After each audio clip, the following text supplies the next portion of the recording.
Welcome back to the Tech Talks Daily Podcast. Got a few stats for you before we start today's episode. I recently read that the US Census Bureau found that between 2019 and 2021, the number of people working from home tripled from around 9 million to 27 million in the US. And with that huge increase in organisations and employees shifting to fully remote work, it would be logical that cybersecurity protocols would shift with them. But that wasn't always the case, and only 32% of companies with existing cybersecurity plans made any security updates after shifting to a hybrid or remote working model. So essentially, these organisations are leaving themselves open to a wide range of attacks and vulnerabilities if they don't shift and update their security measures accordingly. So ultimately, security for remote employees is something that organisations can easily overlook. I get it. There's more important things to be focusing on when everybody was heads down shifting to a hybrid or remote working environment. But updating and protecting organisations from breaches or attacks, they need to align with those new environments. So I went out there searching for someone that could talk with me about this. And today, I've got Alec Nuñez, Director of Business Compliance at Polar Everywhere, to join me on the podcast to talk about what proper working from home security should look like and how organisations can get there. And the main reason I invited him on today is Polar Everywhere has been hybrid since its inception in 2007 and is now fully remote. So this is a journey that they've been on before it was even a thing. And they know all too well how to bolster and maintain security for work from home employees, while most people were still working in offices. So they seemed like the perfect guy to get on here and discuss this with me. But enough rambling from me. Buckle up and hold on tight, because it's time for me to beam your ears all the way to California, where Alec Nuñez is waiting to share his experience with us. So a massive warm welcome to the show. Can you tell the listeners a little about who you are and what you do? Of course, and thanks for having me, Neil. My name is Alec Nuñez. I live here in Northern California in a city called Santa Rosa, California. I'm currently the Director of Business Compliance, and I manage the security and compliance team here at Polar Everywhere. Well, one of the reasons I invited you on the podcast today was because security for remote employees is something that organisations can easily overlook, especially when shifting from a hybrid or remote environment. So update, and by that I mean things like updating and protecting organisations from breaches or attacks, and how it needs to align with that new environment that people are working in now. So I know this is a subject that you're very passionate about. So can you set the scene for today's conversation and just tell me a little bit more about the state of working from home security right now and some of the trends you might be seeing? Yeah, definitely. So I'd say with the sudden shift to remote work due to the pandemic, many organizations were most likely not fully prepared for the security challenges that come with the remote workforce. As a result, the potential for cyber attacks has increased. Remote employees have become more vulnerable to phishing scams and other security threats of that nature. I think it's crucial for organizations to prioritize and invest in company employee security measures to ensure that their security, sensitive data and systems are protected. I'd say the current state of work from home security should continue to be a top priority for businesses, given that these malicious actors have inherently found more ways to attack. Thorough and regular security related training is no longer nice to have or some box that you check off for your business. Today, it's this type of cybersecurity threats being always evolving. These types of training and security measures are a necessity. And I would imagine as companies continue to move to a remote working environment, they all know that they need to ensure that security protocols are up to par and they need to improve everything. But knowing where to start, what to do first, that's the thing where it gets very, very complicated quite quickly and sometimes daunting and overwhelming. So from your point of view, what should organisations be doing to make working from home or working remotely more secure? I'd approach it in two parts. So organizationally, understand the vulnerabilities posed to formulate policy. So how to act or proceed while working with data. You need to provide guidelines for everyone to reference and fall back on when they're unsure. Secondly, technically and operationally, implement the policy, assign appropriate access, lock down devices, educate your team. So what does this actually mean? implement things like complex password policies, password management tools, utilize two-factor authentication, be it a physical security key, encrypt data and devices. And probably most importantly, or I think is most useful, is practice the principle of least privilege. So this is basically states that the user should only have access to the specific data, resources, and applications needed to complete a required task. So I'd say by taking these proactive measures, companies can ensure their employees are able to work remotely while minimizing the possibility of compromising security and sensitive data within your company. Ultimately, a strong security posture is crucial for any organization operating in a remote work environment. And I think I should also highlight, one of the reasons I was excited to get you on the podcast to explore this subject with me is that you're with Pole Everywhere, and that's been hybrid since 2007 when you guys were launched. And before working from home was even a thing. So you were one of the original cool guys there. And of course now you're fully remote. So can you share your experiences from shifting security from hybrid to remote? Because as I said, you were doing it before it was a thing. Right. Yeah. It was just a natural thing for us, I guess. And I was thinking about this a little bit, and I guess my take is that starting off in a hybrid work environment, it most likely made it a little less jarring of a change for Pole Everywhere. We'd already created and implemented our security program. We required basic security tools be utilized, had documented policies to follow, et cetera. So we had that foundation in place. But I would say similar to those currently going from in-office to hybrid work, remote work, there were some things you just kind of don't realize are needed until working in that environment. So, for example, you never and now rarely see the other person other than maybe over a virtual call. So, for example, what's your process for vetting requests that somebody has when you actually don't see them and you don't really even know if they exist for that matter? Fortunately, in Pole Everywhere's case, we put a lot of work into complying with certain standards, specifically international recognized standards like ISO. And relying on those standards has helped us to kind of create a path, instructed us in ways that allow us to safely approach and answer these types of questions, which has been very fortunate for us.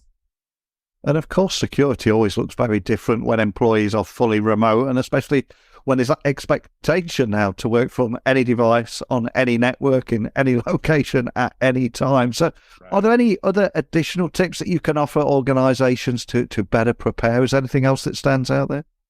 Yeah, I guess just having a strong foundation to build upon is crucial. Starting from the bottom up enables companies and teams to craft the strongest security practices in a new work environment. So identifying existing issues within security operations, providing continuous and updating training at all levels are key practices to maintain a bolstered security program.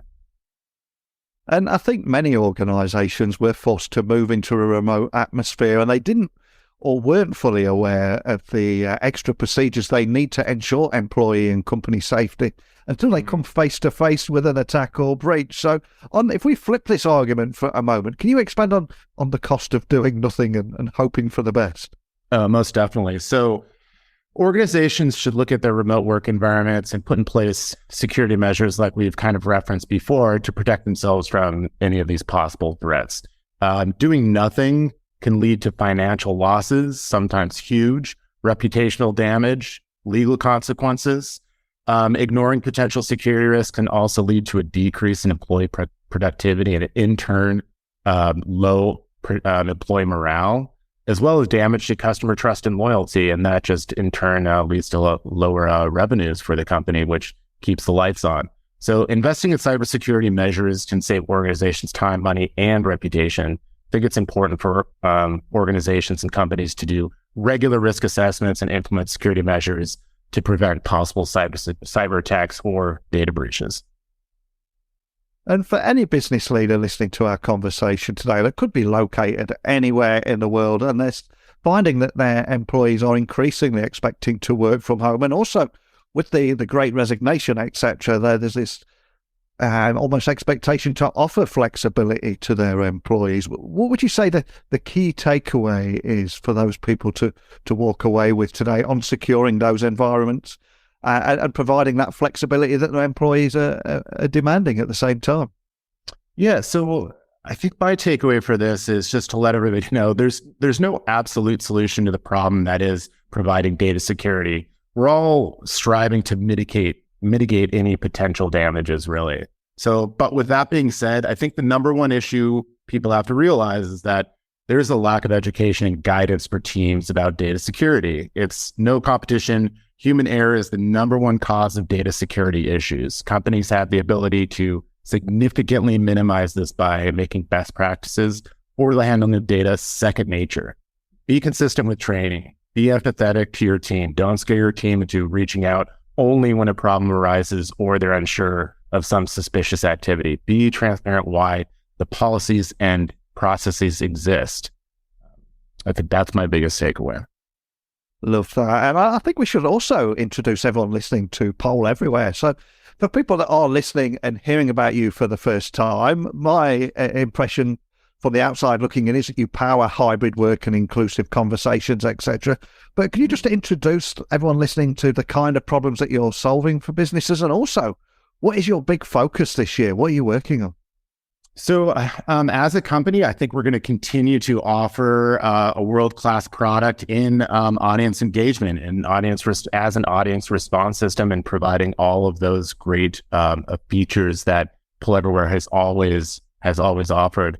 We're going to continue to improve the product and the system to make a remote work, training, education, like conferences, etc., the best experience that people can have while using our product. Personally, and on my team, I'm looking to continue to adapt to the ever-changing times that we face, specifically in security and compliance, and continue to work with our team to maintain a world-class security program here at Pull Everywhere. And I'm curious, there will be a lot of people listening, again, all over the world, and maybe unaware about how you're enabling audience engagement through live conversations across organizations, etc. But I'm curious, from all the conversations that you're having with your customers, are there any trends in the kind of things people are coming to you and asking for guidance or help with? Are you noticing any trends there in those conversations? I think especially in a hybrid remote work environment, people are looking to continue to engage both an audience in the matter of if you have a presentation or something of that nature, or if like a lot of our users utilize us for tools and training, so be it at a corporate level or education at a university when a professor is giving a lecture. Yeah, I'd say it's incredibly beneficial, especially in this remote / hybrid work environment now. It allows people to continue to engage their audience, be it in a university setting, a conference setting, a corporate training setting, in such a manner where you can have instant responses and continued engagement throughout whatever presentation that you're providing in a world-class way with world-class features. Well, I love chatting with you today, not only about securing working from home and hybrid environments, etc., but also just taking a moment to learn a little bit more about Pole Everywhere, what you're doing, what your big focus is, and some of the conversations you're having with your customers. But as we get towards the end of the podcast, I always like to have a little bit of fun with my guests. So I'm going to ask you to close the show now, to leave everyone listening with a song that we can add to our Spotify playlist. Maybe it's something that means something to you, or something that inspires you, helps you get your head in the zone. All I'm going to ask is, what song are you going to leave us with and why? So I'll leave you with, it's Lord Huron's cover of Harvest Moon. I believe they actually recorded it for Spotify, so you can find it on there. Why this kind of was specific to me is Harvest Moon was my wife and my wedding song. And I always like tracking down quality versions of it. So, and this is one of those. Oh man, that's a beautiful song and story behind it too. Is this a cover of the Neil Young classic, right? Is that the one you had at your wedding? Exactly. Yeah, we had the Neil Young classic on. Awesome. Well, I'll get the cover version added to our Spotify playlist. But for anyone listening, just wanting to find out more about Pole Everywhere, the kind of work you're doing, how to get in contact with your team, etc., what's the best starting point for everything? So you could always find us online at www.poleeverywhere.com. If you want to reach out directly to me, you can find me on LinkedIn, or you can always hit up our security team at security@poleeverywhere.com. Fantastic. Well, I'll add those links to the show notes so people can find you nice and easily. I'd love to stay in touch with you this year, find out how things are evolving throughout the year, and maybe get you back on a little bit later or early next year. But more than anything, just a big thank you for coming on, sharing your story, dropping some value bombs, and also leaving us with a great tune to boot. Thanks for joining me today, Alec. Thanks, Neil. It was a pleasure. Although we mentioned this a few times in the episode today, the fact that Pole Everywhere has been hybrid since its inception in 2007, that they were doing this, I think that's an achievement that is possibly underestimated, because back in 2007, the world was a very, very different place. And the idea of hybrid working would have felt like some working utopia back then. I remember working in IT, and from working here in the UK, that option just did not exist. So I'd love to hear any similar stories from anybody listening. How long have you been hybrid or working from home? Was it only as the pandemic hit? Was it earlier? Was it more recently? And what security challenges have you had to overcome? And how did you overcome them?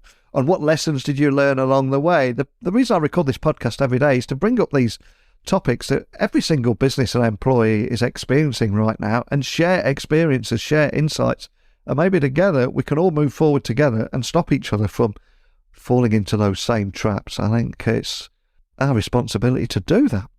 So as always, email me, techblogwriter@outlook.com, Twitter, LinkedIn, Instagram. You can just send me a quick DM on any of those platforms at Neil C. Hughes. Let's keep this conversation going and maybe share our findings together. But that's it for today's episode. I've got another guest and another topic lined up tomorrow to keep things fresh and exciting, so hopefully you will join me again then. But just a big thank you for joining me today, and until next time, don't be a stranger.